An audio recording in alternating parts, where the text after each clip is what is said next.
Le conseil en bref vous est présenté par la MRC de la Côte de Gaspé.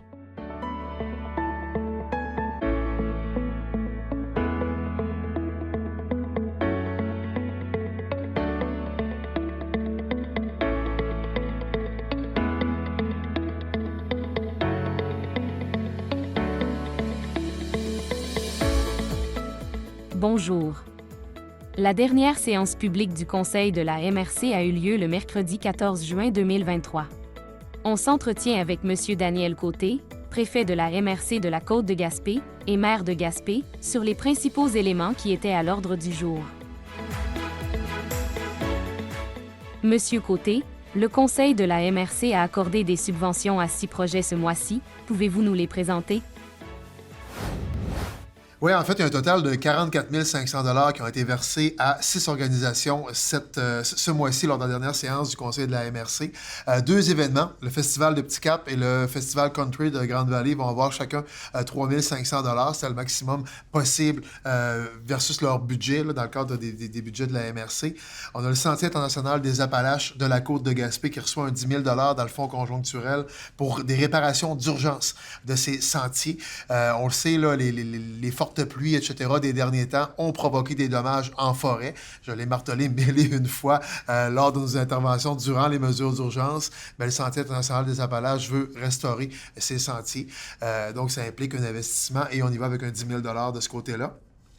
Il y a le projet Croquer la Gaspésie qui reçoit 1 500 $ via le fonds de soutien aux projets régionaux. Parce que Croquer la Gaspésie, c'est un volet, en fait, c'est un dossier qui est régional.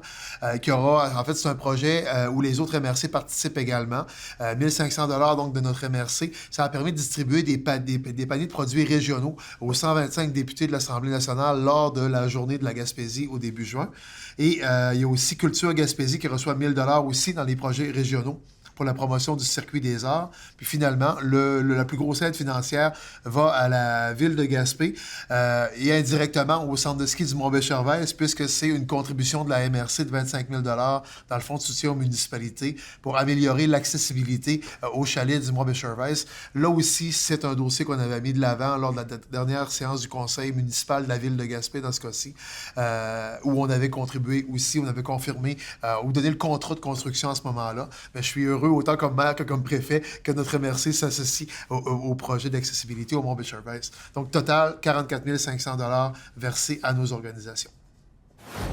Le Conseil a aussi adopté une politique sur l'offre de services municipaux dans les territoires non organisés. Pouvez-vous nous expliquer en quoi cela consiste? En fait, tout le monde le sait, la MRC est responsable de ce qu'on appelle les territoires non organisés. D'une part, c'est quoi les territoires non organisés qu'on appelle les TNO? C'est tous les territoires qui sont en dehors des limites de la municipalité. C'est des territoires qu'on pourrait qualifier de gouvernementaux, où souvent le ministère de l'Énergie et des Ressources naturelles ou le ministère de la Forêt, Faune et Parcs a beaucoup d'emprise. Mais ça prend quand même une entité municipale pour chapeauter ce qui se passe sur ces territoires-là. Et c'est le rôle de la MRC d'agir sur les territoires non organisés, qu'on appelle donc les territoires non structurés par une municipalité locale. Dans ce cas-ci, notre MRC a le territoire non organisé de la Rivière-Saint-Jean et celui des collines du Basque. Donc, ces territoires-là, il y a quand même de l'activité qui se passe là. Il y a des gens qui ont des chalets de villégiature, il y a des gens qui ont des baux d'abris sommaires du ministère des Ressources naturelles. Bref, il y a de l'activité là. Le rôle de la MRC est d'offrir un certain minimum de services en échange d'une contribution de ces contribuables-là. On le sait, les comptes de taxes dans les territoires non organisés sont pas gros, là. C'est quelques dizaines de dollars, tout au plus quelques centaines de dollars pour ceux qui ont des plus gros chalets. Au total, ça rapporte à peu près 50 000 $ à la MRC par année, qu'on réinvestit en certains services, mais principalement dans les services d'urgence. Parce qu'on n'a pas l'intention de faire de collecte de matières résiduelles, par exemple, ou d'aller prendre en charge un réseau routier qui appartient à des ministères, qui appartient à Hydro-Québec, qui appartient à des compagnies forestières. C'est pas ça, c'est pas là où on veut aller. Donc, on limite le compte de taxes très, très, très, très bas dans les TNO, mais avec très, très, très peu de services aussi. Donc, on a voulu documenter ou l'inscrire dans une politique, qu'est-ce qu'on offrait comme service. Bien, s'il y a un focus à mettre, c'est les services d'urgence. d'urgence. S'il y a quelqu'un qui est perdu en forêt, s'il arrive un incendie, s'il arrive un accident de véhicule, etc. Donc, la MRC, à ce moment-là, va chapeauter le volet sécurité publique avec les municipalités locales pour aller vous aider en forêt s'il y a quelque chose. Mais je le répète, très petit budget, 50 000 $ par année qui provient de l'ensemble des contribuables des TNO. Donc, c'est des très petites factures, mais on voulait le cadrer pour éviter aussi les attentes démesurées de la population qui pourraient s'attendre d'avoir un camion de vidange aller ramasser les poubelles à leur chalet en TNO. Si on fait ça, ben, les comptes de taxes vont augmenter de façon drastique dans les TNO. Donc, on garde ça au minimum. C'est l'orientation prise par le Conseil de la MRC présentement. Et si les citoyens veulent avoir beaucoup de services en territoire dit non organisé, il y aurait augmentation de taxes assez massive pour les chalets de villégiature, par exemple, en forêt. Mais ce n'est pas notre orientation pour l'instant. Une demande a été formulée au gouvernement du Québec pour obtenir un programme de soutien aux municipalités de la Gaspésie. Pouvez-vous nous expliquer le but de cette demande? Oui, en fait, on entend parler, et ça se confirme de plus en plus, qu'il y aura abolition du programme FAIRE du gouvernement du Québec. C'est le Fonds d'aide aux initiatives régionales qui a été mis en place dans la foulée du comité présidé par la première ministre Marois à une certaine époque pour la relance économique de la Gaspésie. On est autour de 2012-2013 quand le FAIRE est né.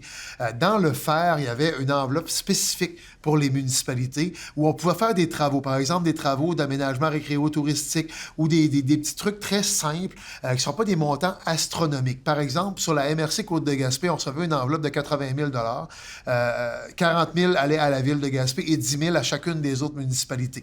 Un 10 000 $ de ce fonds-là dans une municipalité comme Petite-Vallée, par exemple, ou comme Murdochville, c'est majeur, là, 10 000 $. Mais ce 10 000 $ n'existera plus parce que le FAIRE sera aboli. Puis le nouveau programme, le gouvernement nous dit « Ah, c'est pas trop grave qu'on abolit le FAIRE, il va y avoir un nouveau programme pour compenser. » Mais on le sait qu'il n'y aura pas ce type de fonds spécifique-là pour les municipalités dans le nouveau programme.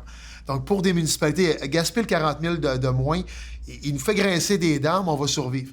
Mais dans certaines municipalités plus dévitalisées, qui ont des plus petits budgets, un 10 000, ça fait mal de le perdre.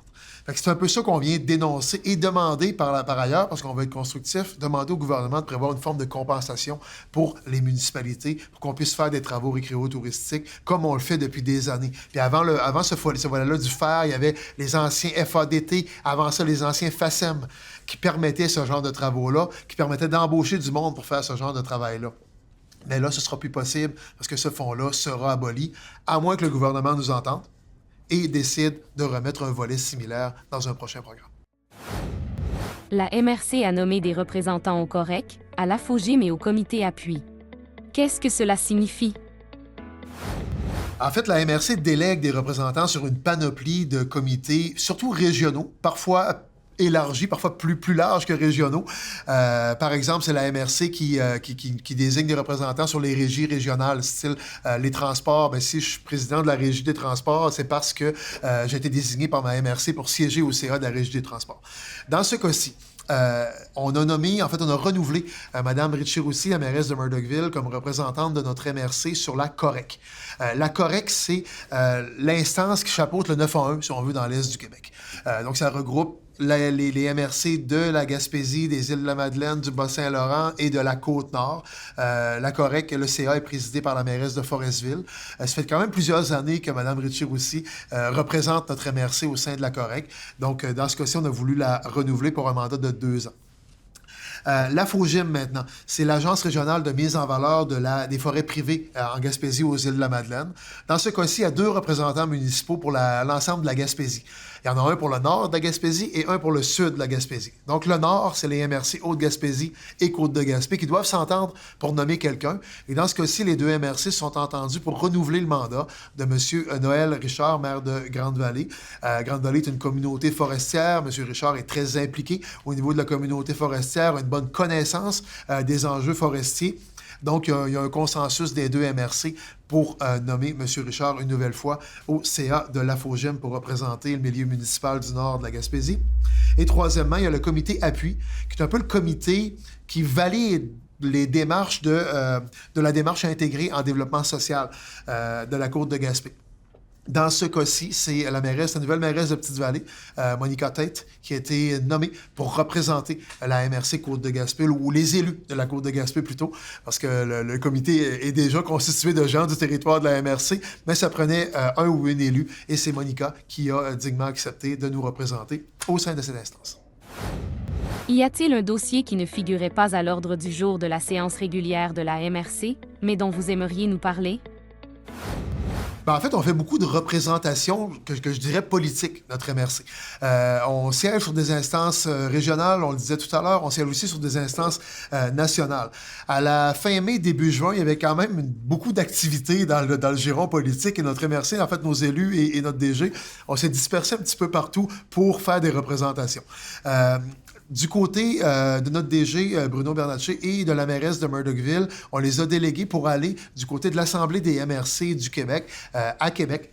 Donc, il y avait des rencontres avec, entre autres, la ministre des Affaires municipales, André Laforêt, avec la PDG d'Éco-entreprise Québec pour tout le volet matières résiduelles, avec donc la PDG Maryse Vermette, avec la ministre de l'Habitation, France-Hélène Duranceau, la ministre de la Famille, Suzanne Roy, qui était également présente. Et le ministre Christian Dubé, ministre de la Santé, a également été faire son tour là-bas, en plus des autres dossiers municipaux ou des dossiers de MRC qui ont été discutés là-bas. Donc, Mme Ritchie-Roussy était présente avec M. Bernatchez là-bas. Pendant ce temps, exactement dans les mêmes dates, mauvais hasard, et c'est pourquoi je n'étais pas à Québec, je me suis en allé du côté de Carleton-sur-Mer pour aussi représenter notre MRC, mais aussi comme président de la Régie intermunicipale des transports Gaspésie-les-Îles. Il y avait le forum sur la mobilité durable du côté de Carleton, où on avait une centaine d'intervenants de différents milieux en mobilité durable. Ça veut dire quoi? Ça veut dire des gens qui sont en aménagement du territoire pour favoriser, si on veut, la mobilité active. Donc, des pistes cyclables, des meilleurs trottoirs, etc. Une meilleure façon de développer notre territoire. On avait des gens en électrification des transports qui étaient présents. On avait des gens du secteur municipal d'un peu partout au Québec et même des intervenants d'ailleurs au Canada, entre autres du Nouveau-Brunswick qui étaient là, pour qu'on partage les meilleures pratiques en mobilité durable. Donc, de mon côté, je t'ai délégué là-bas pendant que Déliska et Bruno étaient du côté de Québec. Donc, notre MRC est encore une fois très active au niveau politique un peu partout au Québec. C'est important si on veut faire parler de nous de façon positive, puis si on veut faire valoir notre point de vue aussi et en même temps ramener des bonnes idées sur notre territoire. Merci, Monsieur Côté. En terminant, pouvez-vous nous rappeler la date de la prochaine séance régulière du Conseil de la MRC? Il y aura une séance durant l'été, à moins peut-être de séances extraordinaires s'il arrive des cas d'urgence, mais durant l'été, habituellement, on fait relâche au mois d'août au niveau des séances publiques. Mais il y en a une qui est prévue pour une séance publique le 12 juillet prochain, mercredi. Encore une fois, la séance publique est à 17h et ça se passe du côté de l'Hôtel de Ville de Gaspé. Je le rappelle, cette année, le Conseil des maires avait décidé de faire toutes ces réunions du côté de Gaspé. Je vous assure que c'est pas moi qui ai tiré la couverte vers chez moi. J'adore sillonner l'ensemble du territoire, mais c'est un facilitant pour cette année, pour plusieurs. Donc, ce sera encore une fois à l'Hôtel de Ville de Gaspé.